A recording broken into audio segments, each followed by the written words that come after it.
नमस्कार, मी रुशाली यादव सारंग। या बुलेटिनमध्ये आता आपण बातम्या विस्ताराने पाहूयात। राजकीय परिस्थिती पाहून शिंदे अजित पवारांना सोबत घेतलं।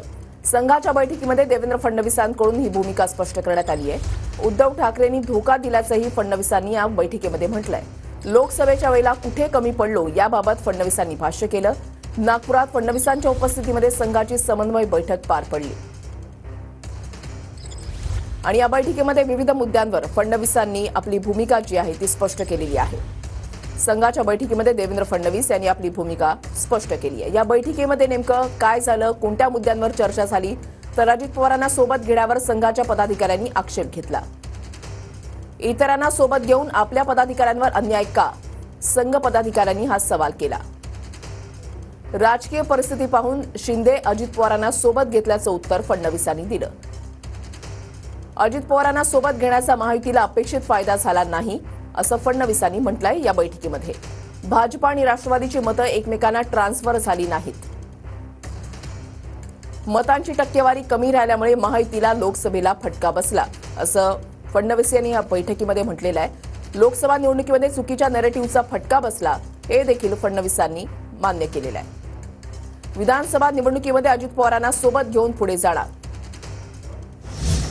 गजानन उमाटे आमचे प्रतिनिधी आमच्या सोबत आहेत। अधिक माहिती जाणून घेणार आहोत। गजाननची महत्त्वपूर्ण बैठक झाली। या बैठकीमध्ये देवेंद्र फडणवीसांनी लोकसभा निवडणुकीमध्ये का फटका बसला या संदर्भात आपली स्पष्टपणे भूमिका मांडली आहे।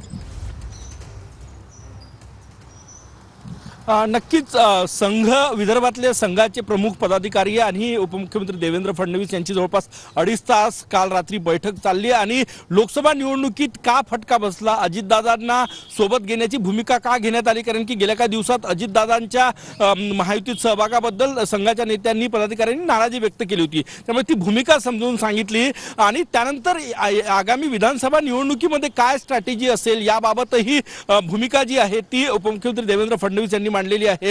या बैठकीतले महत्त्वाचे मुद्दे की अजितदादा यांना सोबत घेण्याची राजकीय परिस्थिती तेव्हा होती असं त्यांनी सांगितलं, परंतु ज्या अपेक्षेने अजितदादा आणि शिंदेंना सोबत घेण्यात आलं, अजितदादांना विशेषतः ती अपेक्षा जी आहे म्हणजे तेवढा अपेक्षित फायदा झाला नाही। मतं परस्पर ट्रान्सफर झालेली नाही, कारण की गेल्या अनेक वर्षाची विचारांची लढाई महाराष्ट्रात आहे आणि त्यामुळे लगेच जे आहे ते वेवलेंथ जुळली नाही दोन पक्षात, त्यामुळे मतं ट्रान्सफर झाली नाही असे म्हटले। शिंदे यांची जवळपास 89% मतं शिंदे यांना ट्रान्सफर झाली भाजपची लोकसभा निवडणुकीमध्ये, परंतु शिंदे यांची भाजपला जी आहे ती 88% मतं ट्रान्सफर झाली।